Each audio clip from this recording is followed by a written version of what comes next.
Aking ibinabahagi ang pag-iibigan sa isa't isa. Ganon din ang kapayapaan, pamilya at kagalakan, kababaan ng kalooban. Kayong lahat na aking mga anak ay lagi ninyong tatandaan ang aking mga paalala, ang aking mga babala at pag-ibig. Dahil sa mundong ibabaw nito, maraming tukso ng pagkakasala.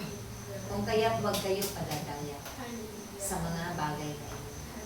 Dahil ang masamang espiritu ay may kapangyarihan din. Kung kayo man ay tunay na tagapaglingkod ng Diyos, ipakita ninyo sa inyong mga gawa. Iwasan ninyo ang magsalita ng napakaraming at magbibitaw ng mga kasakit ng kalooban ng inyong kapwa. Iwasan ninyo na kayo'y magkakasala dahil kayo'y nakalaya na rito ang kingdom at natanggap na ninyo ang bagong buhay. Ang banal na Espiritu Santo na ang siyang nananahan sa inyong puso't kalooban. Dahil yan ang templo ng Diyos. Kung kaya't tibig ng Diyos na laging malinis ang inyong mga puso upang makita ninyo siya at upang laging ang ugnayan ninyo ay hindi mapapatid. Ikaw na ang anak, pangawakan mo ang mga pangako ng Diyos sa iyo. Ikaw ay magdahan-dahan sa iyong paglilingkod. Maraming balakid man, subalit ang lahat ng yan, ang Diyos ang bahala sa iyo. Ako na si Yahweh, ako na si Yahweh, ako na si Yahweh ang lagi mong tatawagin. Ako lamang ang uunahin mo bago pa man ang mga bagay-bagay ng aking anak. Tandaan mo ang inyong mga kapatid na narito. Sila ang mga katuwang mo sa lahat ng inyong mga suliranin. Ganun din ang iyong punong lingkod na magiging katuwang mo sa pananalangin sa paghingi ng awa at tabag sa Diyos. Kaya ituon mo lamang ang iyong puso sa Diyos na tumawag at pumili sa iyo. Dahil napakapalad mo, ano man ang iyong pinagdadaanan, ang buhay man ninyo ay ganon kaabang sa paningin ng iyong mga kapwa at kaibigan. Subalit mayaman ka naman sa piling ng Diyos. Panghawakan mo ang lahat ng ito dahil darating din ang araw, ang panahon at pagkakataon na ibabalik muli ng Diyos ang kanyang mga ipinagkatiwala na kayamanan na ito upang ikaw ay mapanuto sa iyong buhay. Kung bakit ganito ang iyong nararanasan dahil walang lingkod na mas mataas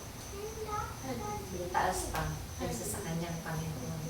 Walang lingkod na mas maalam pa kaysa sa kanyang buhay. Kaya mag-aral ka ng salita ng Diyos. Naririyan ang iyong punong lingkod na gagabay sa iyo dahil siya ang pinagkatiwalaan at pagpastol ng kawang ito. Kaya ikaw ay pasakop sa Diyos namin. Kung ano man ang aking ihahayag, ito'y iyong sundin. At bago mong sundin ito'y iyong pagtilaya. Ikonsulta mo o itanong mo sa iyong punong lingkod kung anong ikabubuti ng mga bagay-bagay na iyon bago ka magpasya. Dahil sa tulong at awa ko, ikaw ay lalago sa iyong pananampalataya, sa iyong pagtitiwala at pananalig sa Diyos magpakailanman. Kaya huwag kang mangamba, huwag kang matatakot. Ikaw ay maubusan natin ng mga pananalaping iyan. May darating pa akin. May mga paparating pa akong ipagkakaroon sa iyo ng pagkakatiwala. Kaya ingatan mo ang kayamanan mo. Gamitin mo sa iyong paglilingkod, sa iyong paghayo, kasama ng iyong mga kapatid. Dahil ang mga bagay sa mundo ito ay madali lamang isang iglap lamang iyan. Pinsan lang kayo darating sa mundo ito. Hindi ito ang inyong permanenteng tirahan. Kaya't sa panahon na ikaw ay naglilingkod, hangarin mo na mapaglingkuran mo ang iyong mga kapwa. Ipanalangin mo na lamang sila. Huwag kang gaganti sa kanila. Dahil hindi nila nalalaman ang kanilang mga sinasabi, ang kanilang mga ginagawa. Ganon ang ginawa ng aking bugtong na anak. Bagamat siya man ay nahirapan na, dumanas ng sakit at hirap pagdurusa. Naroroon siya nakabayubay sa krus. Sa pagkakataong iyon, siya ay patuloy pa rin inaalipusta, pinagwiwikaan ng mga masasakit na pananalita. Subalit siya ay nagtagumpay.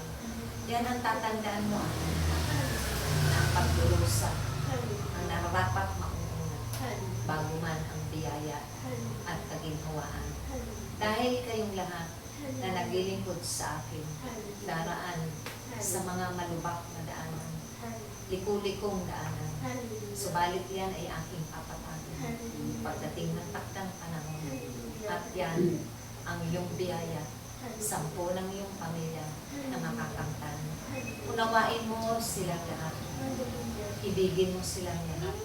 Pag-ibig ang iyong isusukli at kabutihan doon sa masasama at masasakit na pananalita. Dahil ako ang Diyos ng pag-ibig.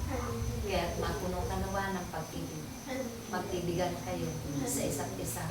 Dahil yan ay isa rin na sandata ang aking bugtong na anak upang siya ay magtagumpay.